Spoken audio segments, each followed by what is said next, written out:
We have not heard the last of that young lady. You know, what's cool is that this generation of space exploration and experimentation, who knows what they're going to do? Absolutely, right? And now there's so many different companies branching out. I love it. I love how it's privatized. Absolutely. All right, some high clouds out there today, but some big changes rolling our way. Hey, that rhymes. Let's show you what we've got at San Antonio International, and this is poetic. We're going to be talking team weather today on traveling our great state of Texas. We've got 70 with, again, it's going to show you mostly cloudy, but these are high, thin cirrus. North wind at 6 is keeping that dew point in the low 30s. This is really dry air, so these 70s are comfortable. A few of them above average for this time of year. Stenson's got 74, 73 at Devine and at Moore, 76s down I-35 is a little too warm for this time of year. Lower to mid 60s across the hill country. Those are the kind of numbers we're going to deal with for a few days if we get that warm. Big changes are coming. All right, first, we've got the dew points in check as well. I mean, for Houston to have a dew point of 43, that's pretty exceptional. This air is dry and it's going to stay pretty dry. Next 24 hours are comfortable for sure. On Tuesday, you can start seeing some of this Gulf moisture moving in our direction. So dew points are going to slowly climb from southeast to northwest, but more on Wednesday than on Tuesday. Here's the setup. High pressure is slowly drifting to the south from North Texas, and when it's on top of us overnight, that's going to bring down the winds to a calm, less than 5-mile-per-hour speed. It's going to clear the skies out for good radiational cooling. So Tuesday morning is going to get pretty chilly. Watch what the wind speeds do. Again, under 5 miles per hour to calm. And then here come the Gulf winds. That Gulf fetch is going to really pick up Tuesday afternoon and into Wednesday and Wednesday afternoon. In fact, I think it's going to be a breezy Wednesday.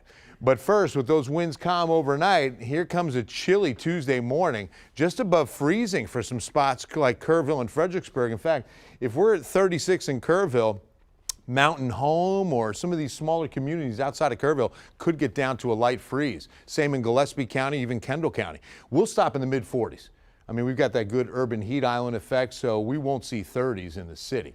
But we will see a lot of sunshine tomorrow afternoon. We'll go up to 59 by mid-morning, highs right around the lower 70s. Plenty of sun till tomorrow night when we start clouding back up and then really moistening up. Wednesday into Thanksgiving Day Thursday, we're going to have some good fuel in the tank. Now, we won't see big changes because mid-levels are pretty dry right now. We're waiting for a big system that's going to be digging in out to the west over the next couple of days that really starts to show itself on Wednesday night into Thanksgiving Thursday. So that's why we're going to start to see these changes. Let's see how it unfolds on the 7-day forecast. Tomorrow, 71 with plenty of sun. But by Wednesday, we're looking at some light drizzle in the morning with some fog and then a breezy, warm day. But then look at the changes on Thanksgiving.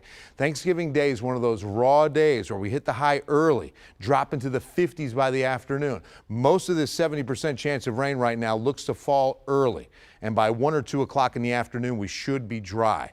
But it's still going to be breezy and getting cooler behind the cold front. Again, afternoon on Thursday, Thanksgiving is going to be in the 50s.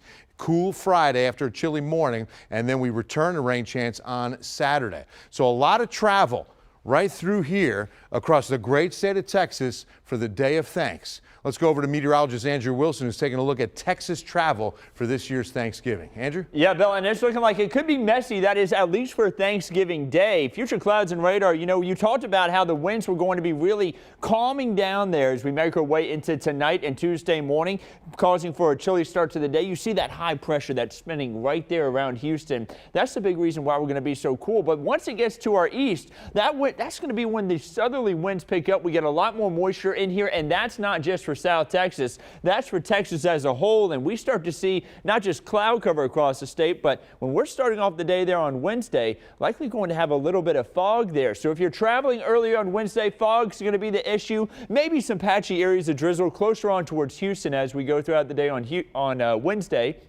So if you will be traveling to Houston on Wednesday, expect that rain. Then we head into Thursday. Here's the big day. 5:30 a.m. on Thanksgiving. We have scattered showers and thunderstorms across much of the state, all the way from the I-35 corridor up through Dallas, down into Brownsville even, and having a lot of shower and thunderstorm activity as close as Texarkana, down to Houston, of course, right here in South Texas, like what Bill talked about just a moment ago. But those showers and storms continue to push southeast very quick, and by the time we get to 5 p.m. on Thursday, Houston's still having rain, but the rest of the state going to be seeing drier conditions move in, and how much rain can we see through Thanksgiving? That's a big question. Well, the answer is we're going to see anywhere from about a half of an inch in San Antonio, maybe even up to above an inch of rain for areas closer on towards Houston. So a lot of rainfall, but much of it is going to live here just east of the I-35 corridor. So if you're traveling off to the west, closer on towards Lubbock, maybe you're headed towards Midland, up towards Amarillo, over towards El Paso, not as much rainfall, but we are going to be having some of those wet conditions.